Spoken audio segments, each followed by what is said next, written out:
It's our privilege and pleasure to have with us today Professor Herman Wasserman.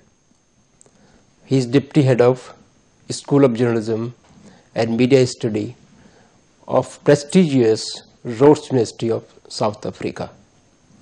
Professor Herman has made significant contribution in the field of media education, and his special focus during his visit to Delhi has been on media ethics. And it is my pleasure to welcome Professor Herman to our university.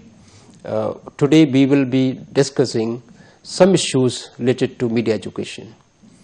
As you are aware that media education in our country is still in a kind of a formative stage.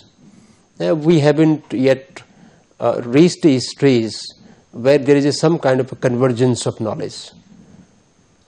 Standardization we haven't achieved. Now we are not pleading that there should be standardization of the education, media education. It must have regional variations. But still there is a common bank of knowledge needs to be developed. Now some of the debates in our country are in terms of also that media education is whether it's a training or education. What kind of balance should be struck between concepts and the practices, the skills. So that debate is going on in the entire country. That means practical exercise versus theory. And I think we are also evolving. At IGNOU also, we are putting a lot of efforts that how to create a rational balance between concepts and the practices, between theories and the practicals. So these are some of the issues that in fact we are also confronting in our country. So how do you look at it, the media education, the way it is evolving in your country? Well, I think we've also seen a growth in the number of institutions that offer journalism, especially. I think some of these debates we also have, the question of practice and theory. Should it be journalism training? Should it be journalism education? I think, for me, the way that I look at it, I think the one should not be divorced from the other. I think media theory is important to underpin the practice, so that when you practice, you also reflect critically on your practice. I think at Rhodes University, one of our mottos is that we want to educate critical practitioners, critically reflexive practitioners. In other words, practitioners that are able to constantly reflect back on their practice. Because if you only teach practice and skills in a certain area, the media technologies are developing so quickly that in 10 years' time, those skills might be redundant. What you have to educate is people that are able to adapt to changes, and also people that are able to locate their practices within the context and within society. So for us, skills and theory are interlinked. And we would not like to privilege one above the other. I think it's an interrelationship.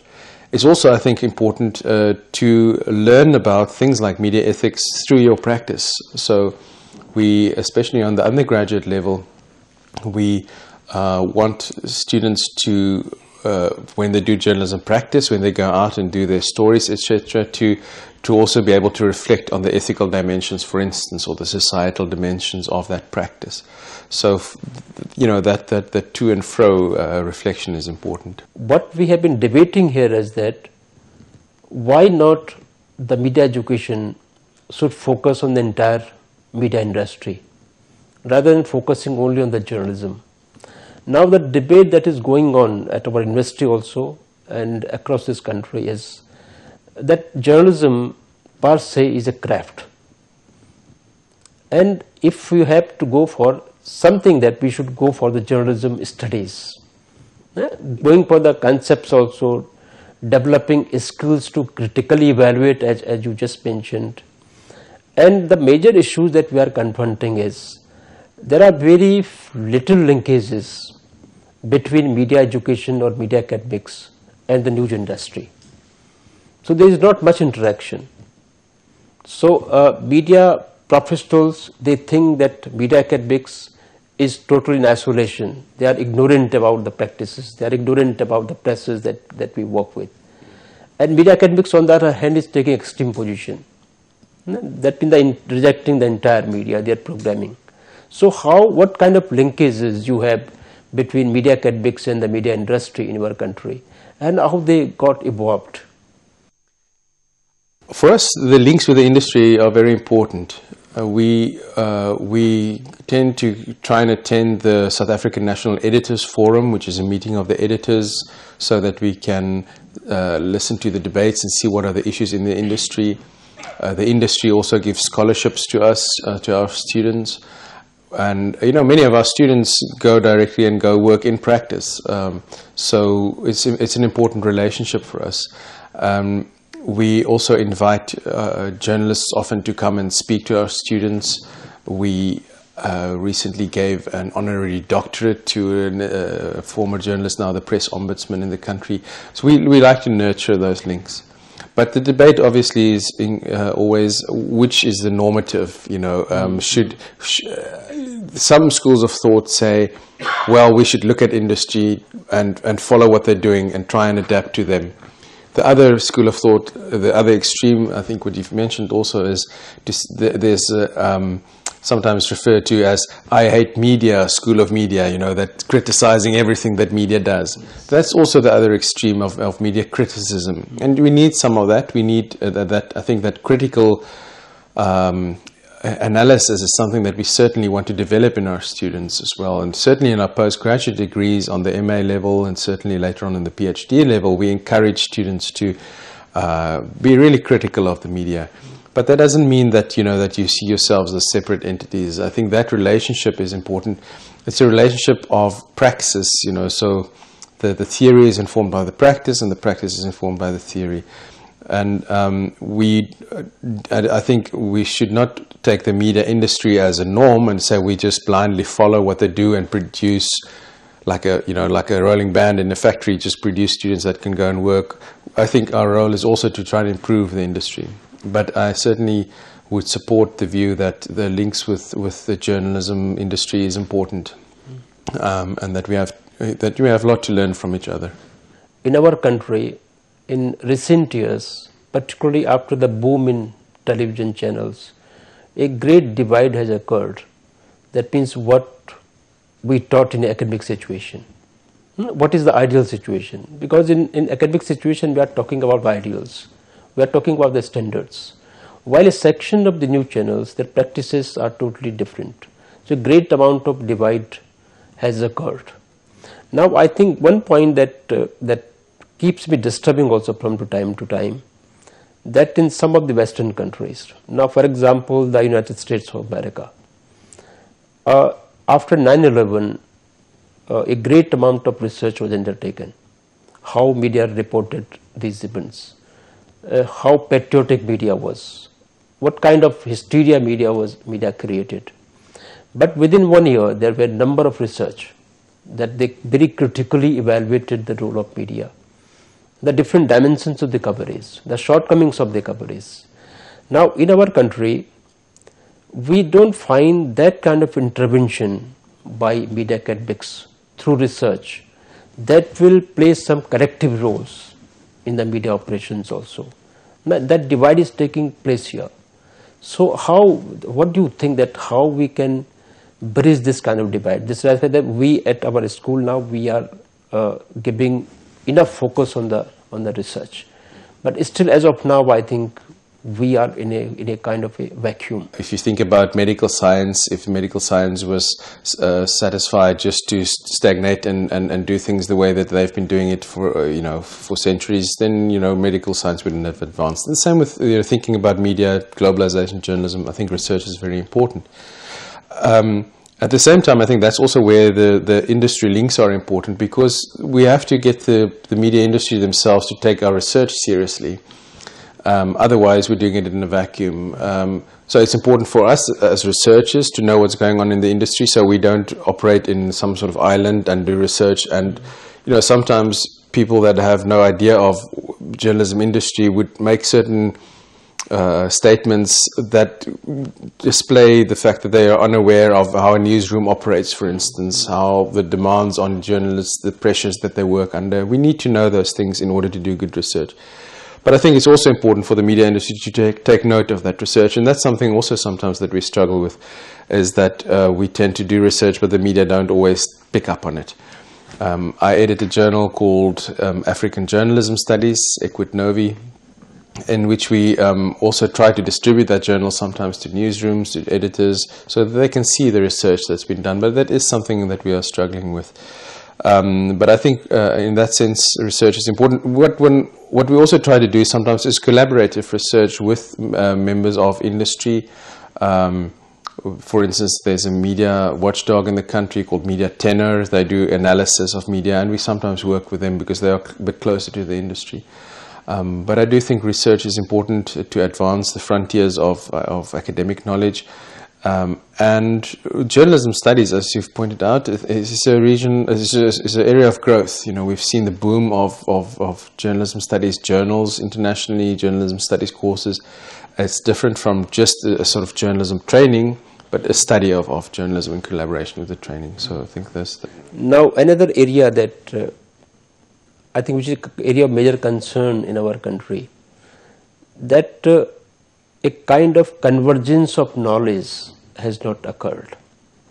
Like if you take other mainstream subjects, political science or economics or sociology, there is a great chunk of knowledge which is common. Every faculty member will cover that. Some of the basic theories, basic concepts. In our country, in journalism, we may have a great community in the syllabus and curriculum of the different universities, but the faculty members are teaching the same subject totally differently. So we haven't able to develop some kind of a standard textbooks. Say this is the common knowledge base. This is the basic, some basics of the news concepts that every faculty member will cover, say 50 or 60% of it. Rest may be his or her own interpretation. So how this convergence of knowledge has it? What is the state in our country in this context?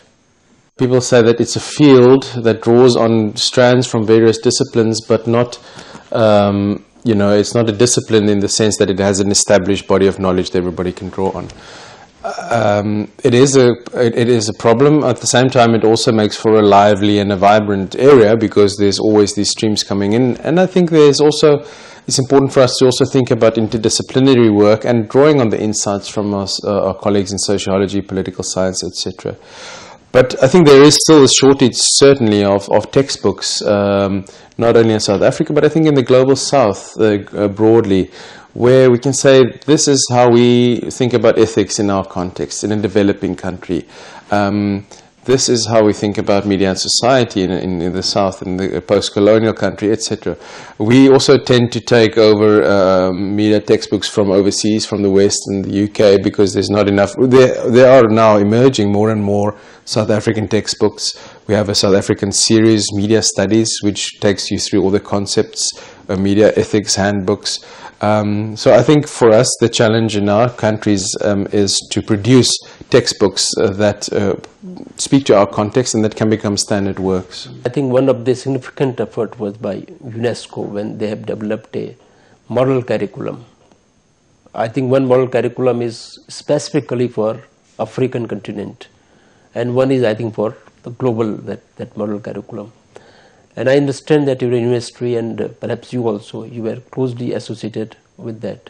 Now, how do you look at it? That means this kind of standardization of media education and how to introduce local variations. Because in our country also, we don't have textbook as such. But major source of the knowledge is the Western publications. So how do you lack it? How you look at it, that whether that there is something different in developing world, because we talk about India, Brazil, South Africa, that some alternative visions, some different models of development or democracy or media. So what kind of variations we can have if we take the dominant Western model of media education and the model perhaps that countries like India, South Africa or Brazil, they can think about it. It's a very hypothetical question, but do you think that there can be something that we have a bit different? Well, I think that is certainly also something that we need to do more research on, is what do we have in common and how can we learn from each other. But I think in terms of the UNESCO curriculums, I think it is a good step that we think about some sort of standard, and that it's a resource. I think we have to look at it as a resource that we can draw on, and I think it's very important that has been developed. But I think in applying those curricula, we also need to give it our own content, think about it, what it means in our own context for our students. Also, just in terms of the various universities, I mean, a university such as yours, which is a huge university, it has a different mode of teaching than a residential university. You know, you might want to adapt the curriculum slightly, etc. So I think that adaptation and contextualization, for me personally, I think remains very important.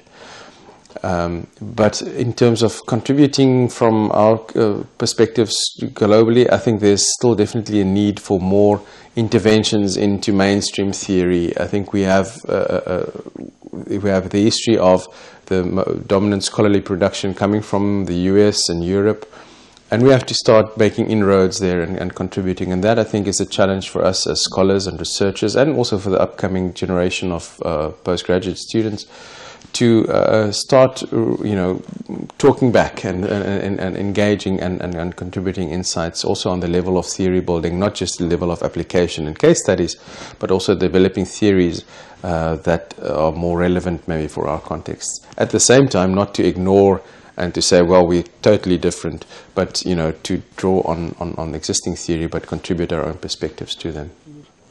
One trend that is emerging in our country with regard to the younger generation, we are increasingly facing a challenge that by and large their language skills are going down drastically. They are not very good in writing, and again their awareness and understanding of contemporary issues is becoming very, very focused.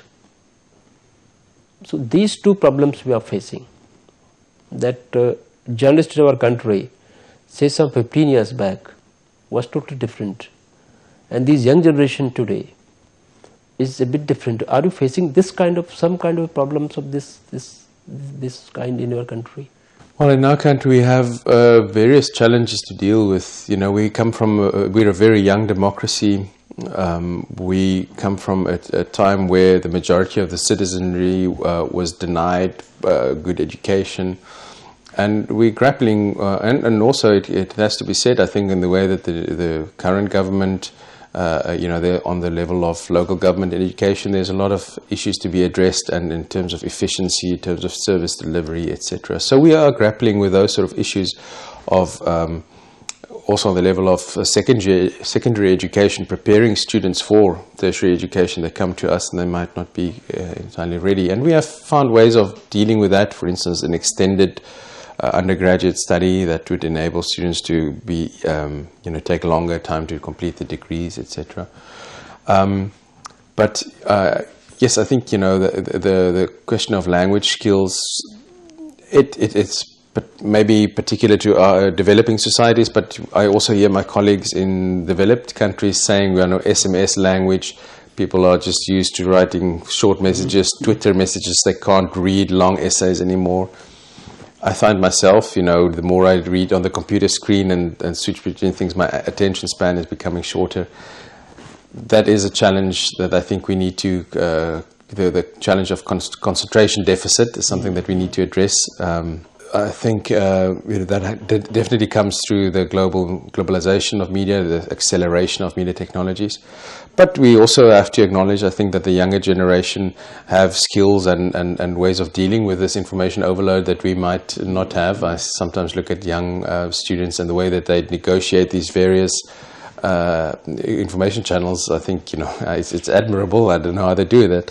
So we can also maybe learn from them. But I think that is a constant challenge: is how do we keep those basic linguistic, grammatical skills that are so important for our industry? How do we keep them in place? We cannot think only the terms of what language we are using, say 15 years back or 20 years back. We have to reconcile the new situation. In fact, there was a news story in a newspaper recently that some school children when they wrote their examination, they were writing SMS language. And they were not even aware that this is wrong language. They were not even aware of it, but they thought that this is the right language. Now, Professor Harman, now we are coming to conclude this session. This is your first visit to India, I understand, and you have been here for last few days. You have been interacting with media persons and media academicians.